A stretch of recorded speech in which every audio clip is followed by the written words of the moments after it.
to have you join us on today's episode. Today we have interesting topic I would like all of us to digest together. Yes, let's talk about it. Get ready to tell me your opinion in the comment section. Now, I will disclose this topic after this timeout. Good to know you're still there. Today we are talking about difficult bosses. Yes, if you have never experienced a difficult boss, you are so lucky.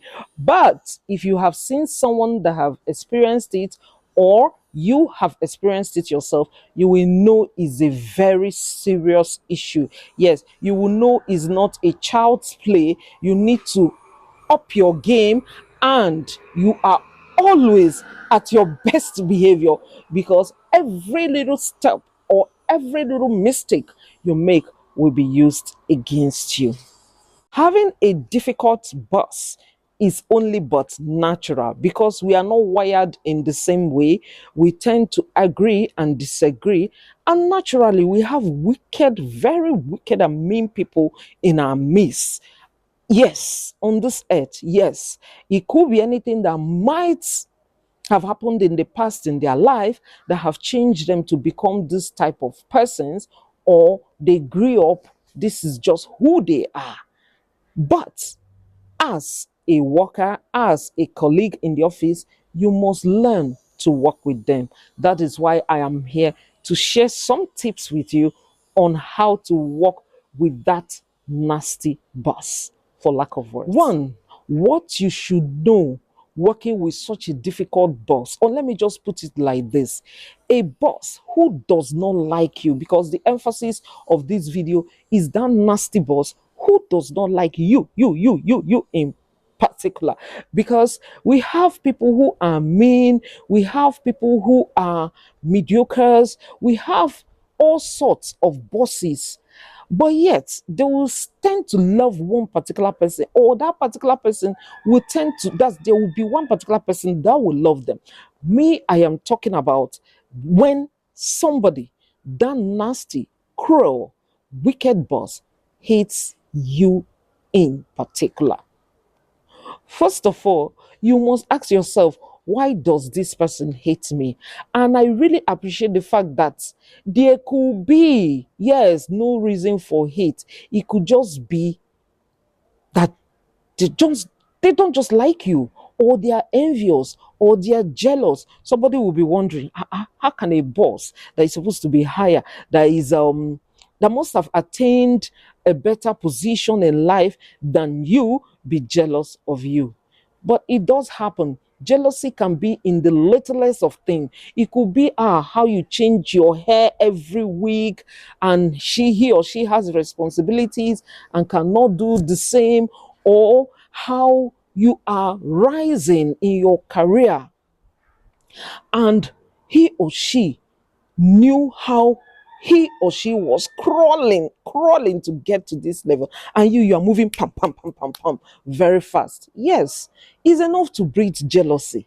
It could be that a particular position, you attained it at just one go, at just one trial, but it might take such person up to 6 attempts to get that one position. I believe we are getting the logic now.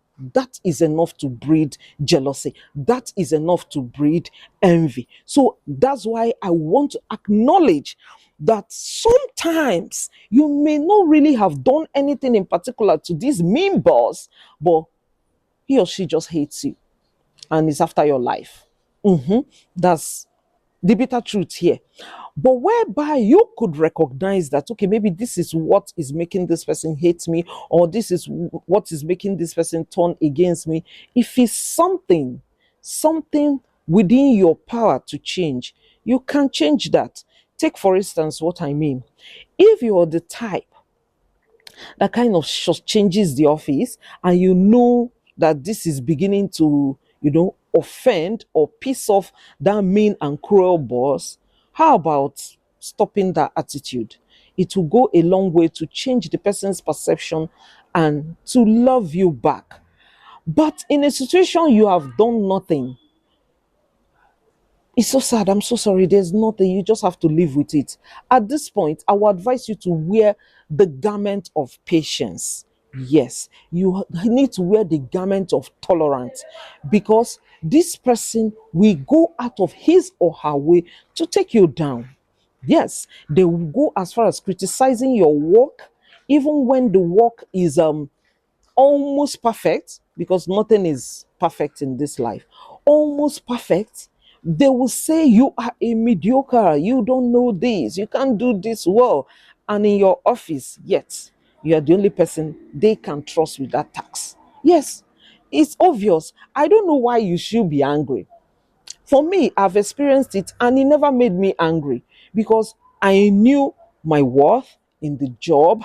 I knew, okay, let me not just act all strong, all perfect, and all of that. I know when I started working newly, um, my first job, I know how difficult it is when somebody criticizes you, and when you feel like you are not loved, even when you have done everything to make this boss to like you, to do this, to do that, you do your work, all those things get to your head. But as you grow older, it won't bother you again. I'm telling you, it won't bother you again. Now, another way to, you know, manage a nasty boss is when you begin to escalate that such issue. Escalate it in the most gentle, respectful. Yes, I keep hammering on respectful, because if you try to be disrespectful, oh my God, you have played into her hands. You have played into his hands. He is going to take it up to management. Look at how this person is behaving to me, and it becomes an issue, and you will be looked upon like you are the problem. But here I am giving you some tips how to escalate this issue, that it won't indict you in any way, and hopefully it might solve the problem. Yeah, the problem you are having, or put a flashlight on such nasty boss to control her behavior or his behavior. For instance, have you ever experienced a boss who is so good with curse words? Yes, it is shocking. The first time I heard a boss call someone useless, I heard a boss call someone wicked, untrained, stupid, in a serious, the most highest meeting of that organization. I was in shock. I'm like, oh my God, how did you get to this level? This level of becoming a boss, this level of becoming a general manager. How did you make it to this level? Because you are not supposed to. You are not supposed to be there at all. If you can not control your emotions, that you can be in a constituted meeting, a serious meeting, and you begin to cross somebody, you begin to call them useless, you begin to call them stupid. Oh my God, it it it shocked me to my bone marrow. It shocked me to my bone marrow. And okay, might I add, some of these bosses don't just insult you alone. They go to the extent of bringing your husband into the equation, bringing your parents, bringing your children, bringing your in laws into the equation. Oh my God. In fact, it was a shocking experience for me when I was opportune to see a boss act in that manner. It was so shocking. But where you have a boss always cursing you, it is wrong.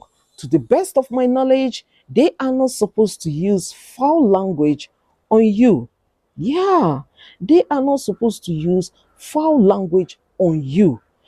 Yes, be it in a civil service office, be it in even a private firm, they are not supposed to curse you out for whatever reason. They are not supposed to curse you out. And might I add, this boss, this instance I gave, this person did nothing to the boss. Yeah, did nothing. It's just natural envy, hatred the boss had upon this lady that metamorphosed, that grew into such provocation, such anger. She didn't need to be provoked anymore. In fact, as a boss, I think what sure way is that employers of labor should look at still training and retraining even the bosses. Yeah, even the bosses. Because just imagine if a boss is cussing out on a subordinate like this, how would other subordinates report an issue, such issue to such boss? You tell me, when your boss is the head of the cussers, how would you report such issue to such boss? That's why I use this medium to say I will suggest, if employers of labor are watching me or watching this channel, this is about time you also train and retrain your staff, including the bosses. Yeah. So, one thing you should do at that point, never reply. Remember, I tell you, they want to play into your hands. Most times, when they cuss out like this, it's like outbursts. They have been waiting for opportunities to nail you and do with you whatever they want. But you are so good at your job, or you're so disciplined that they couldn't catch anything on you, and they go to the extent of pushing you to the wall to cuss you out. So see if you can be provoked, to see if you cannot manage your emotions and begin to cuss back. When you begin to curse back, it becomes insubordination. It becomes insult and disrespect on a superior. So that's why I will always advocate you don't reply when you know that this thing is just to provoke you, to get your reaction, so they can, pin you with that reaction. How about tuning off psychologically? Don't pay attention to whatever he or she is saying. Those curse words, don't take it to your heart. Because if you don't take it to your heart, you are not going to react. Yeah, that's the secret. You are not going to react. And if your conscience is clear, you don't even need to react. Yes, that's what it should be. You should never, on any, no matter the provocation, curse your boss back, or even curse your colleague, let alone curse your boss back. Now, I will tell you, if such incident continues, at this point, you need to escalate it.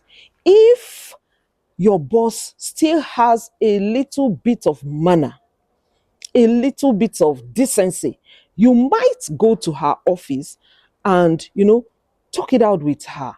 Yes, that you don't like somebody does not mean you should insult such people. Foul languages are not allowed in the offices.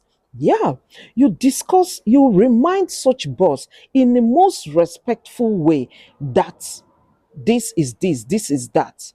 If the person continues, yes, if the person continues, especially insulting you in a public place, in a meeting, because their intention of insulting you in that public or in a gathering of important managers or personnel of the office is to belittle you and make you feel worthless. You lose your sense of worth. That is the aim. So when you tell such person in the office, this is that, to iron out that issue, and such person refuses and continues with the curse words in a public place as big as a general meeting, at this point, put out the correction in the presence of everyone in that general meeting. There is no bigger lesson than that. I bet you, not only that she has ridiculed herself, it has been brought to her face that she's only but ridiculing herself. Yeah, I tell you, there's no how you will do that, that he or she will continue And if she chooses not to stop, it's time to report her to a higher authority. How about that? For the want of time, I would like to stop here because I have a lot I have to say on this issue. Or maybe I should do a part two. If you want me to do a part two on how to manage or cope with your cruel bosses, tell me in the comment section. And as well, I want to hear your own opinion. I would like to also learn from you. Like I always say, we are here to learn and relearn. I would like to learn from you how to handle a difficult, nasty boss. Yes, tell me in the comment section. And if you enjoyed this video, don't forget to give us a like, subscribe, yeah, comment, and share it if you like. See you soon. Bye bye.